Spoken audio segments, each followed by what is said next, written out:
Did you know that over a century ago, a letter was supposedly written that predicted 3 world wars with terrifying accuracy? It's a story that has captivated conspiracy theorists for decades.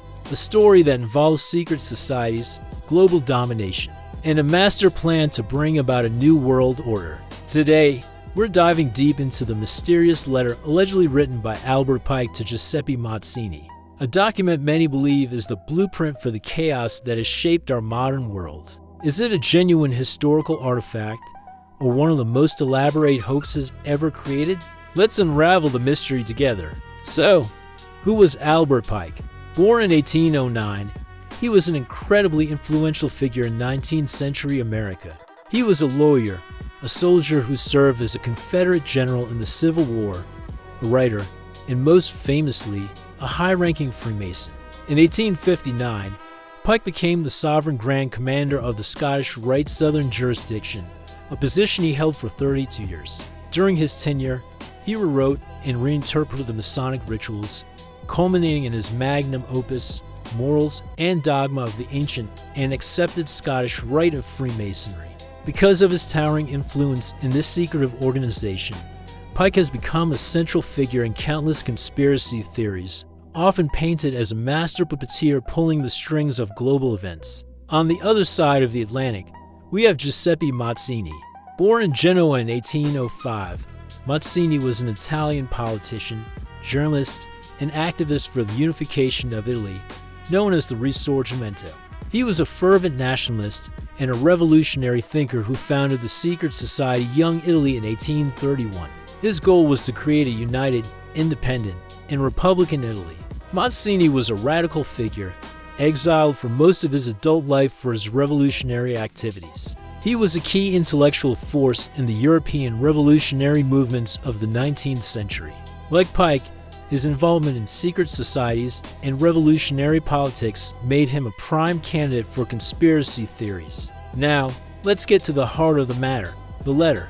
The story goes that on August 15, 1871, Albert Pike sent a letter to Giuseppe Mazzini. This letter supposedly outlined a grand plan to orchestrate 3 world wars. The purpose? To systematically dismantle the old world order of monarchies and empires and pave the way for one world government controlled by the Illuminati. This letter is the smoking gun, the supposed proof that major global conflicts weren't accidents of history, but were meticulously planned events.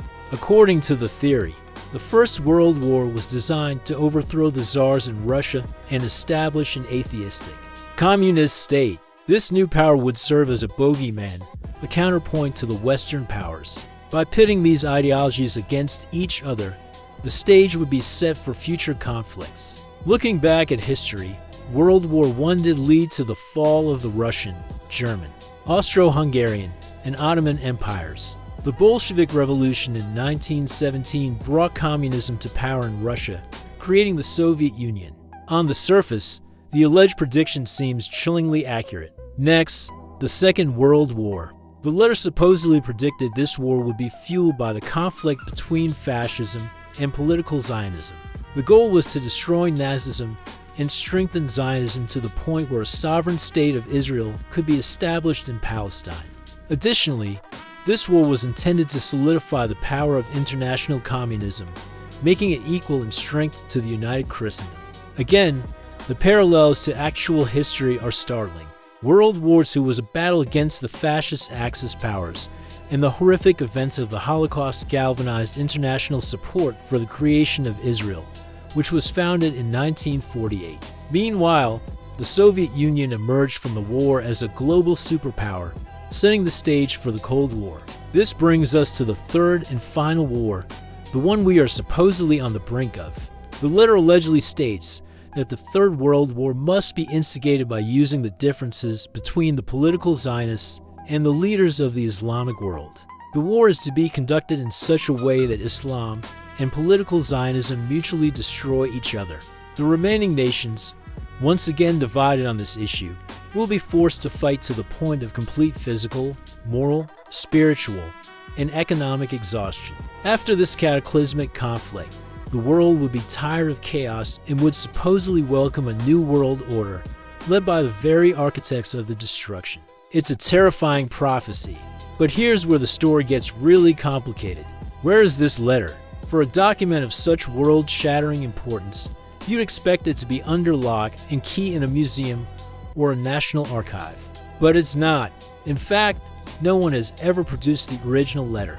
There are no copies, no photographs, no authenticated records of its existence. So where did this story come from? The origins of the Pike's Plan narrative can be traced back to a book called Pawns in the Game, written in 1958 by William Guy Carr, a former Canadian naval officer turned conspiracy author. Carr claimed that the letter was once on display at the British Museum Library in London, but that it mysteriously disappeared. However, the British Museum has repeatedly stated that they have never cataloged or possessed such a letter. Carr himself claimed he learned about the letter from a Chilean cardinal, Jose Maria Carr Rodriguez, who had written about it in his 1925 book, The Mystery of Freemasonry Unveiled. But when you dig into Cardinal Rodriguez's book, you find no mention of Albert Pike or a plan for 3 world wars. Instead, the Cardinal quotes a French anti-Masonic writer named Leo Taxil. And this is where the trail leads to one of the most infamous hoaxes in history. Leo Taxil, whose real name was Gabriel Jogan Pages, was a notorious fraudster in late 19th century France. He initially made a name for himself writing anti-Catholic material. Then, in an apparent change of heart, he converted back to Catholicism and began exposing Freemasonry. Taxil claimed that Freemasonry was a satanic cult that worshipped a demon named Baphomet and was plotting to take over the world.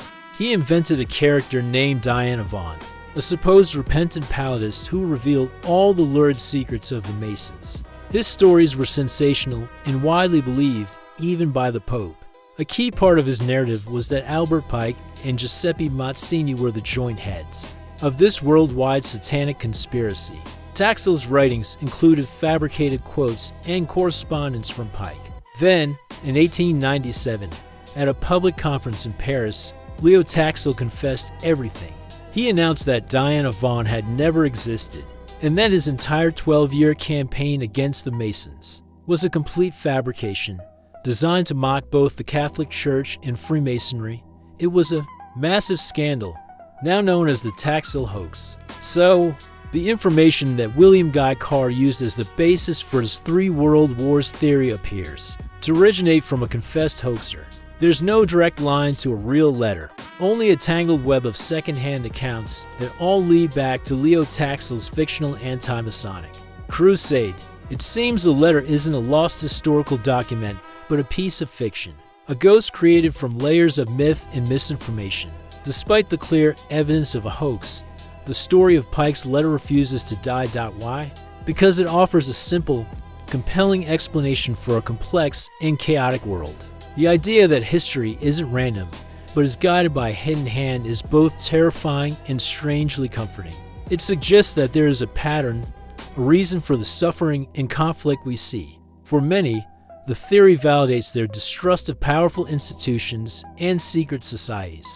It taps into a deep-seated fear of unseen forces controlling our lives. The story has evolved over time, adapted by each new generation of conspiracy theorists to fit contemporary events. The rise of communism, the creation of Israel, the ongoing conflicts in the Middle East all are seen as proof that the plan is unfolding exactly as predicted. It's a classic case of confirmation bias, where people see what they want to see and interpret events in a way that fits a pre-existing belief. So, in the end, what are we left with? We have 2 real historical figures, Albert Pike and Giuseppe Mazzini, both powerful, controversial men involved in secret societies and revolutionary politics. We have a world that is seen to devastating global wars and lives in fear of a third. And we have a tantalizing story of a prophetic letter that ties it all together. But the letter itself is a phantom, a product of a 19th century hoax that was later repurposed and embellished into a grand unified theory of global conflict. It's a powerful narrative, but one built on a foundation of sand. The story of the Pike letter is a fascinating case study in how misinformation can take root and grow, spreading across decades and adapting to new anxieties. It reminds us to be critical of the information we consume, to question sources, and to seek evidence rather than accepting sensational claims at face value. History is complex and often chaotic, and sometimes the simplest explanations are the most misleading. Thank you for joining me on this deep dive into one of history's most enduring conspiracy theories. What do you think? Let me know in the comments below. And don't forget to like and subscribe for more journeys into the mysteries of our world.